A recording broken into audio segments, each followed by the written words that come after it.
right. We're taking all the best old school wisdom and blending it with the top new school methods to bring you the optimal coaching strategies. This is the 80-20 Baseball Podcast with Coach Bo.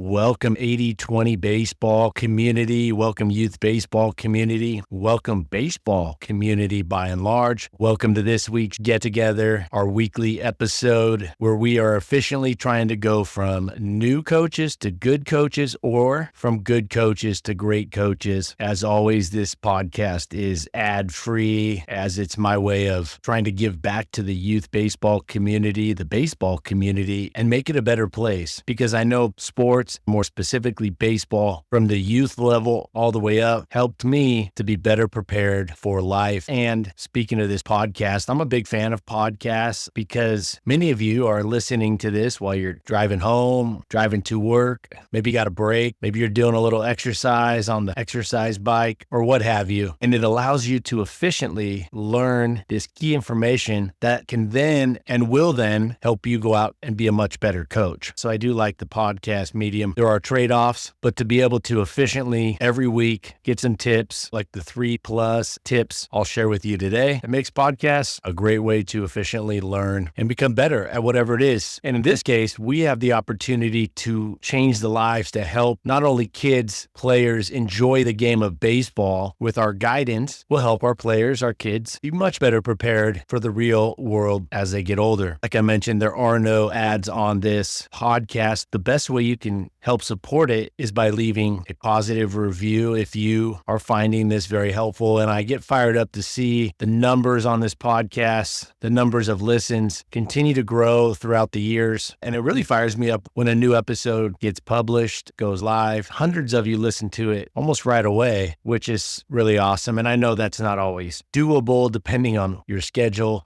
I mean, at the end of the day, this podcast was set up so coaches that are working, that are busy, full-time jobs, working hard, blue collar, white collar, working hard, efficiently trying to be the best dad or mom they can be, trying to be great at their job or trying to get their business to be great. This podcast is trying to get all of you an efficient source of key information that can help you go from new to good or from good to great coaches. In fact, I spend an hour prepping for a show. I spend about an hour recording the show, but I spend 2 hours editing it to make sure that you're getting as much information as possible in the shortest amount of time. I'm trying to keep it smooth. I know there were episodes last year where I got a little overzealous trying to chop it up really tight. And looking back now, I know that I overcorrected to really try to tighten up the episodes in the dead space to make it super efficient, but it was a little too much. So I try to find that efficient yet smooth pace for this podcast. So you shouldn't even have to hit that 1.2 or 1.5x speed. It should be at the right speed. So with that said, let's dive in. I have a tip to help you remember all the great things your players do during practice and during the game. And this is a golden tip that will only cost you about $7, but will help you efficiently and easily remember all the great things your kids did during practice, during the games, during the season, and also help you keep track and organize the areas that your kids, your players, your kid specifically, those areas they need to improve upon, or those areas in which they need to improve. And then you can organize it from that. So we'll talk about that World Series. There's some things we can definitely learn from the World Series, which finished up last week. And we'll finish this episode with a specific strategy that will increase the success and confidence of our players and more than likely help our players or increase the likelihood that our players want to stick with baseball longer, decreasing that churn and attrition rate, which I always say to coaches, if the kids don't come back next season or don't want to play next season, then it doesn't matter how great a coach you are, doesn't matter all the great tips you have, doesn't matter that you can fix every swing you've ever seen. It doesn't matter that you're the pitching guru. If they're not there, then all that goes out the window and it means nothing. So when I was in high school, I played for a Hall of Fame coach, at least with regard to wins and losses. And he did something, even having been a coach for over 40 years, he still continued to keep a small notepad in his pocket. And he, in his case, tracked all the mistakes our team made, or at least all the key mistakes that our team made during the game. He didn't use it so much for practice, but during the games, he would write down things as they occurred, mistakes, and then he would sit us down on the bench afterward, or when I was coaching alongside of him, he would sit the team down and comb through each mistake, or at least the main mistakes that were made in that day's game. Now, I like this and I don't like this. I think it's a great idea and I highly recommend each of you invest the $7, and that's about how much they cost on Amazon, or you can go find them at your local office supply store. Highly recommend you get a little pocket notebook. A pocket notebook, there are many versions that have a small pen that slides in the sleeve, so you can have both a pen and a small notebook in your pocket, ready to keep track. And this is where I'm going to deviate from my high school coach and a coach I coached alongside of. I recommend you keep track of every great thing, every positive thing that you saw during practice, that you saw the team do, that you saw a player do or players do during practice. And I also recommend you do it during the game, so games and practices. Then at the end of practice, you read off that list of awesome things that you saw to the players, to the team. You in practice with those positive things. And the same thing at the end of each game. You read off the list of great things that you saw during the game. And of course, we all know that writing this stuff down as it happens is going to greatly increase our chances of not forgetting it. And it allows us to stay in the moment as coaches during practice, during the game, not having to think, oh, I got to remember this. Oh, I got to remember to tell them that at the end of practice. You just write it down and forget it. Write it and forget it. And then at the end of practice, you pull out the notepad. At the end of the game, you pull out your little pocket notepad. About a 3x5, 3-inch by 5-inch is perfect. This fits easily in your pocket.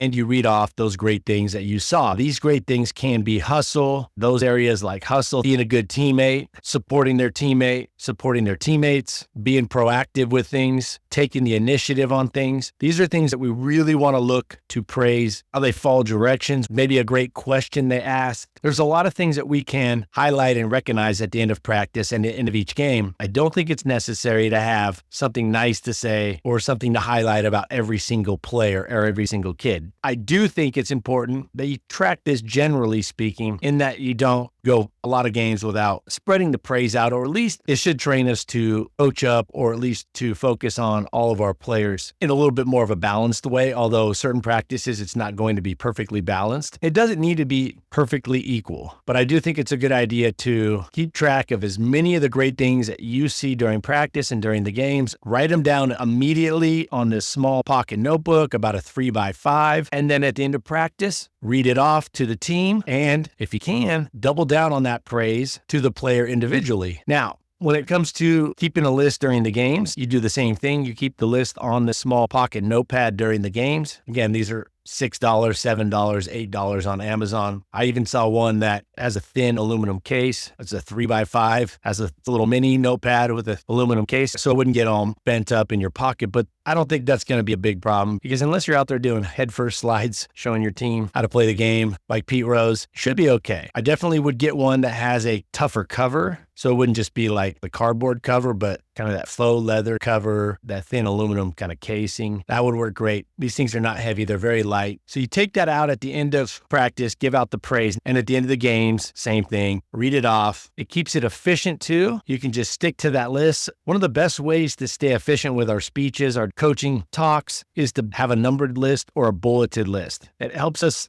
kind of move to that next bullet, and it gives us something to transition to rather than getting long-winded on one specific point. Now, I think it's important that we also make note of the key mistakes or common mistakes our team is making during practice and during the games. I wouldn't nitpick every single thing. I would look for those key mistakes that a player or players or the team or a group made. You could keep track of all the mistakes, and then when you go to discuss it with the team, you omit all but the main two, or the two priorities, the two main mistakes that you feel are going to make the biggest difference moving forward on the team's success or failure. But here's the thing. I would not read out the mistakes like my high school coach did right after the game. I would save those and read them out at the beginning of the next practice. Wouldn't read them out at the end of the game. The game's over. unless your team is going to go get in the batting cage after the game or going over to the practice field after the game, which is very unlikely, then there's no reason, in my opinion, to one, end the game on what could be perceived as a little bit of a negative note, although I never took it that way, but some players do because they're a little thin-skinned and whatnot. In any case, I think it's better, and the main reason I think it's better to wait until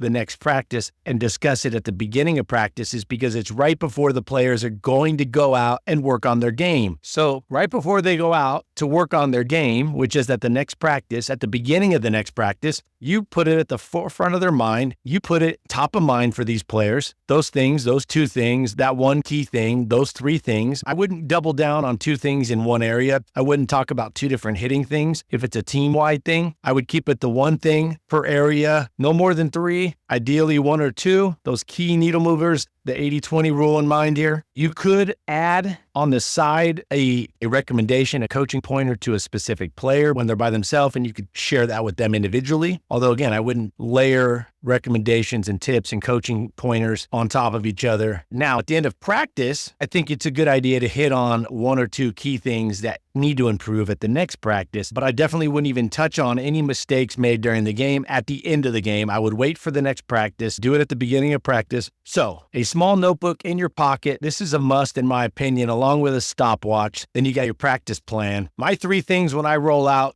to a practice are a small notebook in my pocket, a clipboard with the practice plan, and a second copy of the practice plan folded up in my pocket in case I'm away from my clipboard, and a stopwatch. I like to have a stopwatch around my neck with the lanyard, but whatever works for you to be able to access it quickly. Those are my three things that I like to have at every practice. In my coaching bag, I'll have extra pencils and pens. Now, why do I have the clipboard and the small pocket notepad? Because like many things that we hear, there's theory and then there's reality. There's things that actually work in the trenches. Sounds good in theory. Hey, I just have a clipboard. I'm going to write all these pieces of praise. I'm going to put all these awesome things that I see. I'm going to keep this list on my clipboard. The thing is, you're not always going to have the clipboard in your hand. You got a bat. You might be hitting some ground balls, a glove, you're playing catch. I have found that you separate the two. Your practice plan on the clipboard and then a second copy of the practice plan that you fold up in your pocket so you have access to no matter where you're at on the field. And then the small notepad in your pocket. So you have your stopwatch, small notepad, and a folded up practice plan alongside the clipboard practice plan. All right. So that's the coaching supply bundle that I recommend right there, and how I would use the small pocket notepad. Now, some of you might be thinking, Coach Bo, why not just use my phone? Why not just use my smartwatch? Two reasons. One, because when you're on your phone, the kids don't know if you're checking Instagram or making notes about practice, right? It just is what it is. The watch, I just don't think the screen works really well for this because you're going to need to read it off, and it's just not going to make for a good coaching talk at the end if you're trying to read this list off your watch. And another reason is you don't have to worry about the notepad being charged, having enough battery. It's not going to distract you when you go into the notepad. You're not going to have some other message or badge icon pulling your attention away, distracting us from coaching. We reach in, we grab the small notepad, we write on it. Then we shouldn't even have to take our phone out for the entire practice. In fact, I do like having a smartwatch on the wrist so you don't have to pull out the phone if somebody's calling. You just look at it. It's a 96% chance that it's not urgent, but you can see, hey, it's the wife calling. She doesn't normally call during practice. This must be important. Got to take it. So I do like having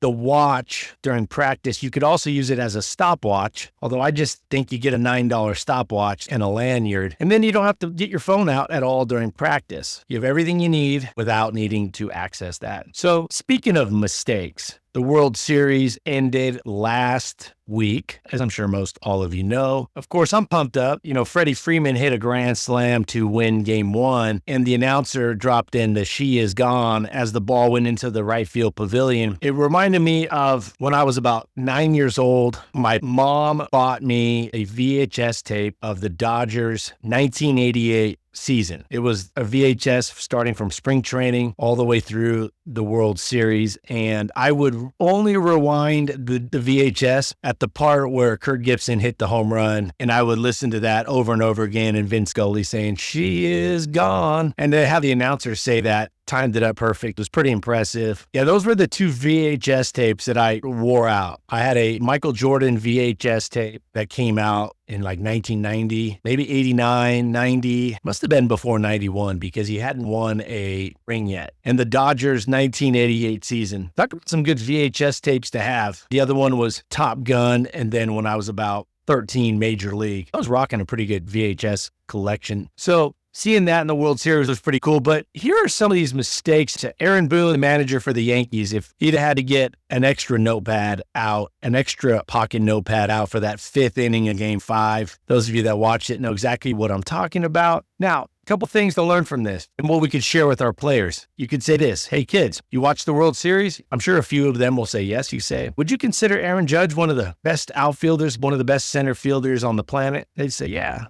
he's one of the best. And you say, well, even he dropped an easy fly ball, basically like a little league fly ball. He dropped it. It was hit right to him, chest high, barely had to move, and he dropped it because, for those of you that watch closely, you probably saw his eyes. He took his eyes off the ball and he glanced over at the runner at first base, probably seeing if he was off the base far enough to double him up with a throw. Well, even the greatest players who have caught thousands and thousands and thousands and thousands, tens of thousands of fly balls in their life will drop the baseball if they're not looking at it and keeping their priorities in order. Catch the ball first, field the ball first, then make the throw. But it's also why we have our teammates working with us to communicate, such as yelling 1-1-1 as we're catching the ball. So we then know, hey, once I catch it, I'm going to look quick to 1, get ready to throw, because that probably means that runner at first base took off on the pitch for some reason and is trying to get back to the base. The other thing you would hear is tag, although in that situation you wouldn't because of the fly ball being so shallow, or at least not very deep. And so there's no reason to glance if teammates are communicating, right? The call is 1-1-1 or 2-2-2, whatever base they're needing to get back to the runner, whatever base as an outfielder you're trying to double them up at, and then tag. That means they're tagging up. So I'm going to catch this ball and I got to be ready to throw it to the next base. So there's a couple things we can learn from that. We could share with our players, hey, best players in the world, they don't catch the ball if they're not looking. So we're definitely not going to catch the ball if we're not looking at it. There was an error, Yankee shortstop made an error throwing the ball to third base. I finished my ground ball drills by hitting a few of these random ground balls, these situations, such as the 5-6 hole, hitting the ground ball in the 5-6 hole and having the shortstop throw the ball to third base. Now, I have the third baseman practice both the force out, foot on the bag, and the tag, where they got to position a little different, catch the ball and make the tag. Ideally, at the end of a ground ball drill, each shortstop gets 3 or 4 of these throws to third. I like this play. I like when the third baseman, especially at the younger level where that throw across a diamond is almost impossible, at least in terms of getting the throw there before the runner gets there. I'd really like to throw to third base from a shortstop that's already going towards third base, trying to cover that 5-6 hole, that hole between shortstop and third. But you got to practice it. And you got to practice players in their throwing routine, making some throws from different positions. What I see is that throw came from an awkward, it looked like Patrick Mahomes making one of those off-balance sidearm, leaning to his right throws, around the arm and torso of a blitzing linebacker. The reason Mahomes does that is because Mahomes practices those throws. He doesn't just drop back and make the same exact motion every time he throws. He practices those random throwing positions, arm slots,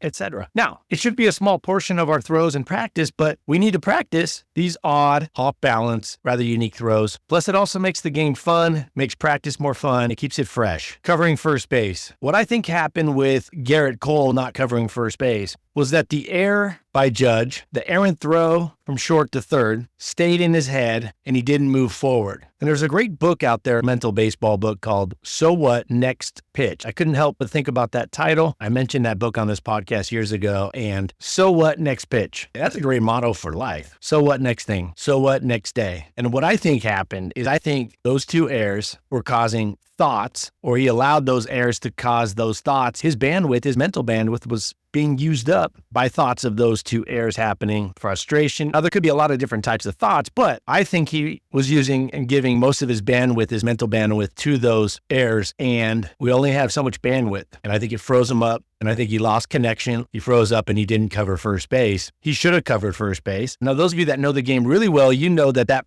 ground ball by Mookie Betts went off the end of his bat And anytime a ball comes off the end of the bat to the opposite field side like that, so Mookie's right-handed, went to the first baseman. Anytime a ball comes off the end of the bat, the very end, like the cup at the end, the edge of the end, it's going to cause some crazy spin, some really funky spin. And it definitely had some really funky spin. And the first baseman will need to really take their time staying down on it and following that ball and tracking it and almost get into a very defensive position because that ball is going to have some funky spin. And if it hits that dirt or grass at the right time, it could kick one way or the other funky. And if that first baseman is charging it or running through it, that will add an additional complexity to that play that really isn't necessary because the pitcher should be covering. Not only that, there was the distance from the base, but the spin on that ball was really funky. And the Anthony at first base, just like the Anthony at shortstop, Anthony Rizzo, the first baseman, laid that ball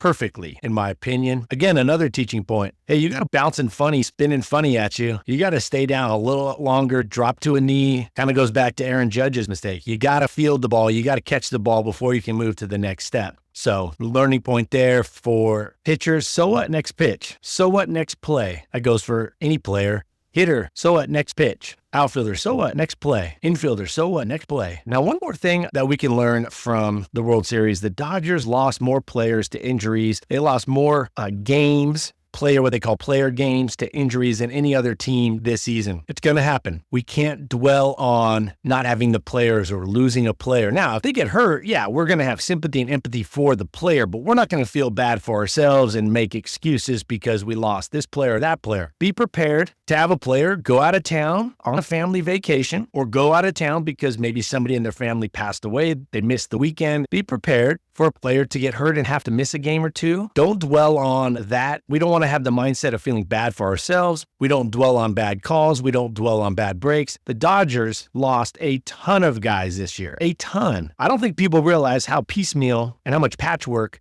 that pitching staff was. They were one starter away from having to do half of their games with their bullpen pitching from the start, and that would not have been good. And even their starters, one guy didn't even come back from Tommy John until halfway through the year, Bueller. The other guy was a rookie from another country, Yamamoto. And the third guy was the guy they picked up at the trade deadline who had some good games and some tougher games. So they won the championship. They didn't make excuses. They grinded it out. I didn't hear him talk about it at all. I didn't hear him make excuses. Hey, we lost this guy. We did this or that. They just played. And they weren't surprised by those things. And I think that's the key takeaway there.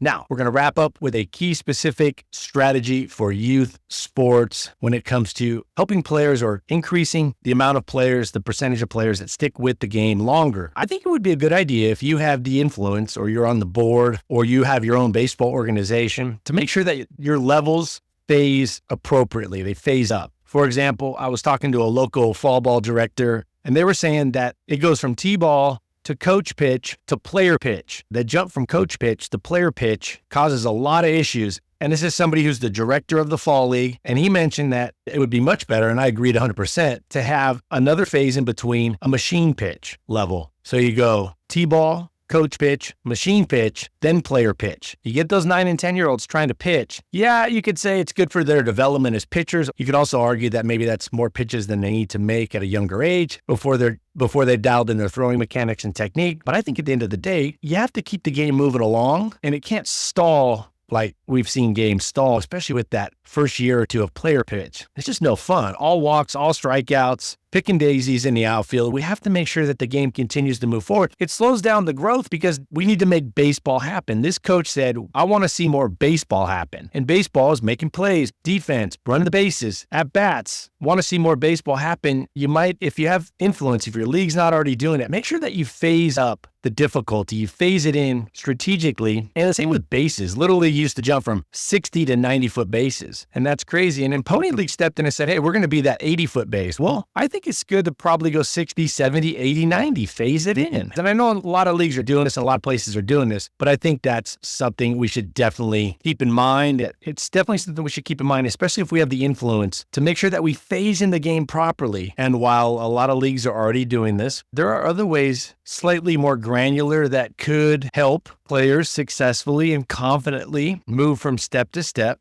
while definitely not coddling them. An example I heard from this league director was when leagues or levels phase up to having players taking leads on the bases, so base runners able to take leads. He mentioned that it would probably benefit players and the success and confidence of those players and the development of players to play the first half of the season or the first third of the season or the first quarter of the season with no leads and then phase them in a quarter or third or half the way through the season. And I really like this idea. So for at least half of the season or more and the playoffs and any postseason play, there will be leads, but phase it in so the pitchers can dial in their pitching, the other adjustments can be made before adding all of the new pieces in when phasing up to the next level. So look to see how you can influence and make suggestions to help better phase in the game of baseball to increase the success rate. In other words, not adding unnecessary complexity or at least an avalanche of complexity, an abundance of complexity all at one time. Spread out the increase in complexity. Spread out the increase of the challenge. You're not removing the challenge, you're just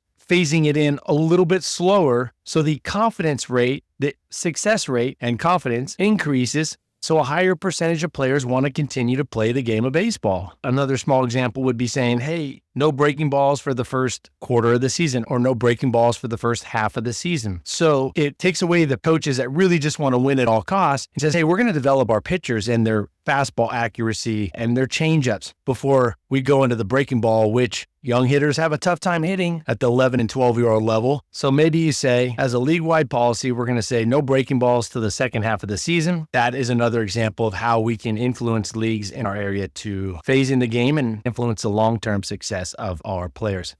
Next week, I have a great tip about how to bring on players to our team and also a quote from a Hall of Famer. This is a good one from a well-known Hall of Fame baseball player. If you wouldn't mind leaving a review for this podcast, that is the best way to give back. Head over to 8020baseball.com. Also, a lot of other great stuff there. Hope you all have a great week. Let's take care of our health so we can take care of our families, our close friends, and our players, our teams. Until next week, you all take care. Until then, adios. This has been the 80-20 Baseball Masterclass. Take it to the field.